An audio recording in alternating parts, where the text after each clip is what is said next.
Hello and welcome. Well, this all feels a little bit Alice in Wonderland, or should it be Alice through the looking glass? I'm talking about Rachel. I'm talking about how upside down and back to front things feel for many of us, but that doesn't seem to be the case for Rachel.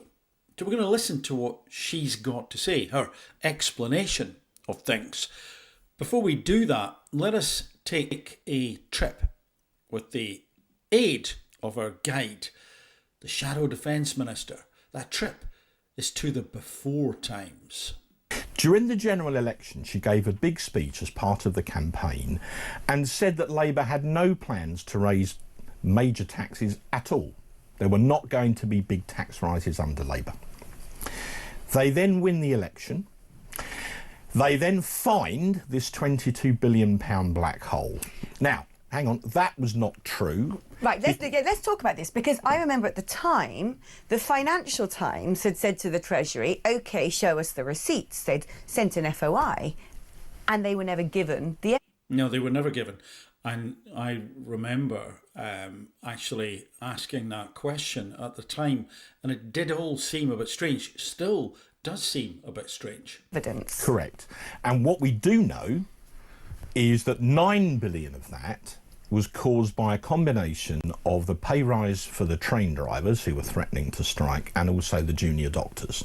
And they were two decisions taken by Labour shortly after they came in. So you can't possibly... So there's 9 billion that couldn't possibly have been there before. Do you see what I mean? Because they were changes made after Labour came in. So she lied about that. She then goes to the CBI and then she brings in £40 billion of tax increases in that budget, one of the largest peacetime tax increases the country's ever seen.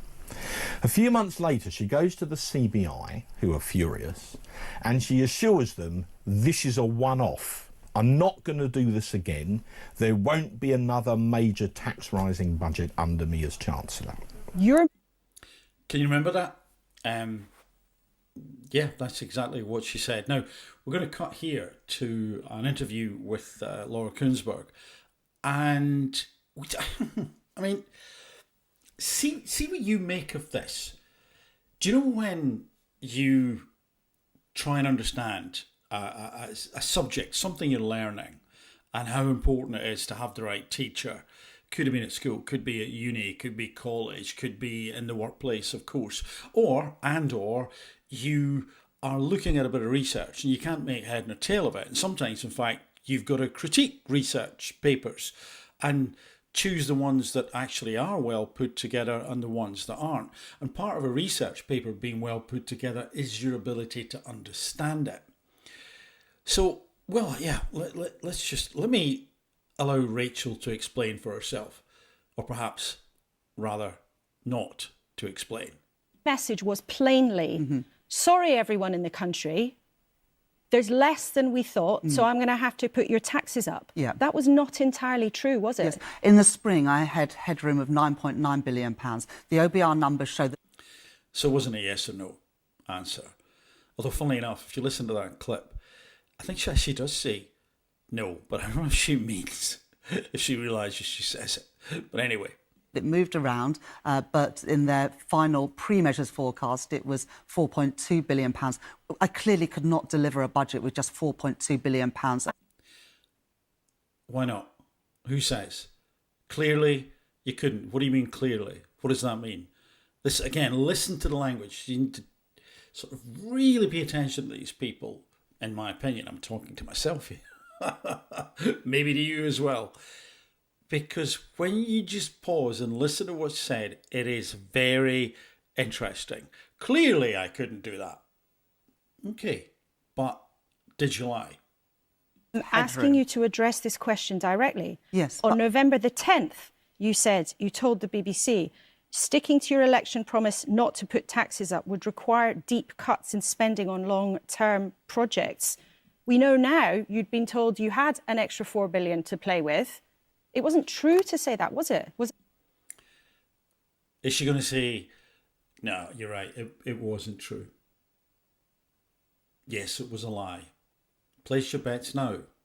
A lie. I didn't have an extra £4 billion to play with. There was a... Yeah, we don't mean like in kindergarten. But anyway. Downgrade in the headroom from 9.9 billion to 4.2 billion. So there's a downgrade in the headroom from 9 to 4, but you still had the 4. This is just a misdirection. I was very clear in that speech on the 4th of November. To be very clear to you, Rachel. I didn't want to have less headroom. I wanted to have more headroom. She wanted max headroom. Max headroom would make more sense. You know, no ordinary people like you and, well, ordinary people like you. So that's great. You wanted more headroom, but that's not what the question was. That's not what's being discussed here. Again, this is just obfuscation. And the context of the budget, the biggest thing that changed was a downgrade in the productivity expectation going forward, which took 16 billion. Without that... Okay, so the biggest thing that happened was a productivity downgrade, took 16 bill, fine, but that's not what the question is. Downgrade, that 4 billion would have actually been 20 billion. So again, so the 4 billion would have been 20 billion.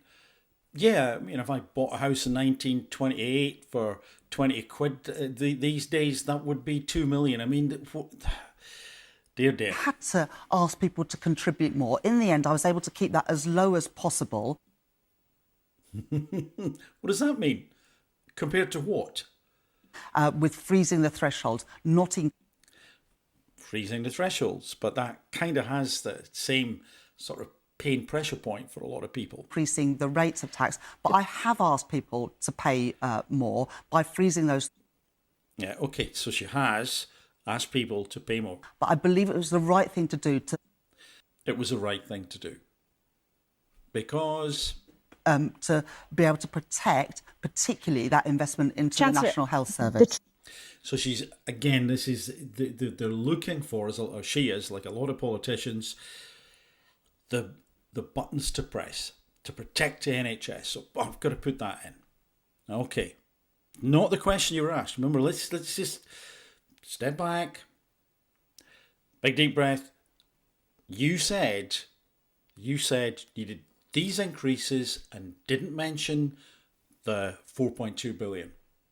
Treasury very deliberately created the impression that you were going to have to put people's taxes up to fill a big gap in the public finances.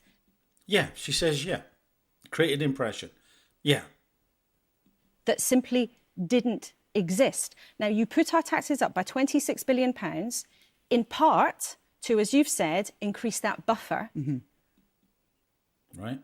Okay, so we've got agreement there. But also to spend an extra £16 billion on welfare. Right. What do you think she's going to say here? You misled people in the run-up to the budget, did you not? You Yes, she did. said you'd have to do this because you were short of cash. The numbers we have now seen suggest that's not what you did. It is not. It is not. But anyway, let's let me hand back to Rachel. This will all now become crystal clear.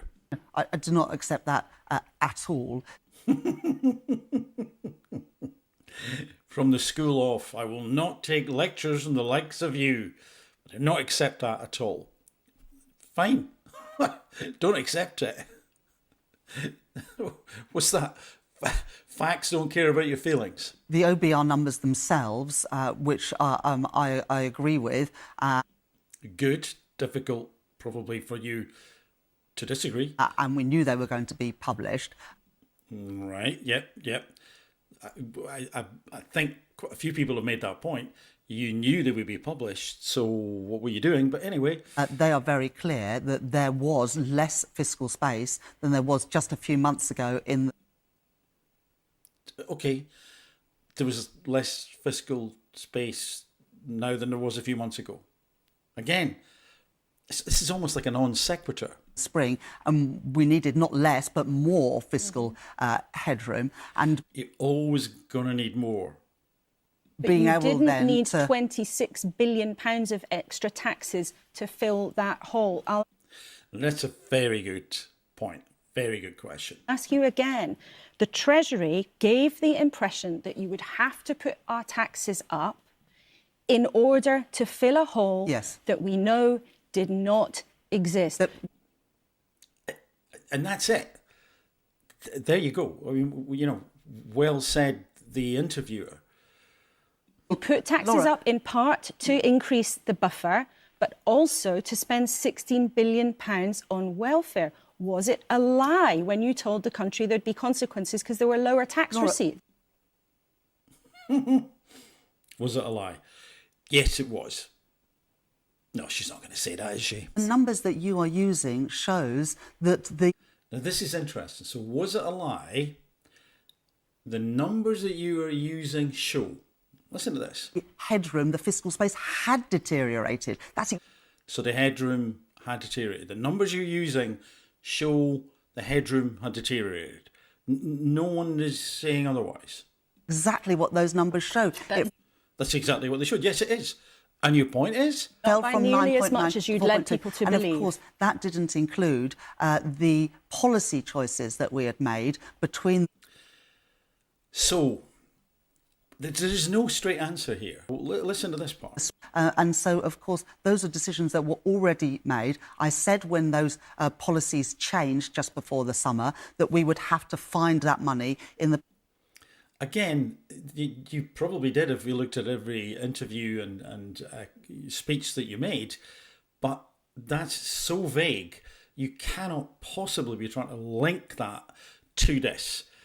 The fact that you had the headroom, 4.2 billion, and we're meant to go back in time for when you said we'd have to do something about that thing at that point. And that's why you didn't say anything about the 4.2. Come on, Rachel. This is weak. This is not good. Budget, so I was very upfront about that. And yes, I did make the decision in the budget to scrap the 2-child limit. That was. I didn't ask her about that, but okay, fair enough. Why are you telling us that? Funded by increases in online gambling taxes and also by cracking down on tax avoidance and tax evasion. Fully costed and fully funded. And so that was fully costed and fully funded, that part? Okay. There's an and, isn't there? Let's listen. Lifting 500,000 children out of poverty. And isn't this exactly the that point? is the right thing to do, because I said when I became Chancellor, I would judge my time in office a success if there were more ordinary children from working class backgrounds living fulfilling lives. So first of all, they're not ordinary, Rachel. They're not ordinary. They might be working class. They're not ordinary. And that is laudable. That is a great thing. But, I mean, are you hearing what I'm hearing? She's basically saying, I would judge the success of my time as Chancellor if I did that thing. You've done it. But at what cost? And I mean, not necessarily financial, fiscal. I'm talking about, this is like some kind of weird, crazy exocet that was going to hit that target no matter what, no matter how many other buildings it careered into, no matter how many innocent people were harmed along the way. You're so either missing the point, and again, I come back to, really, then you shouldn't be in that job, or you being so slippery about this and devious about it, and willfully ignorant about it, that, again, you shouldn't be in that job. It's just absolutely unbelievable. It would almost not. It's not quite unbelievable because we've seen Keir's antics for the last little while. And of course, she is, in part in that interview, beginning to sound quite a lot like him. Essentially, she should resign.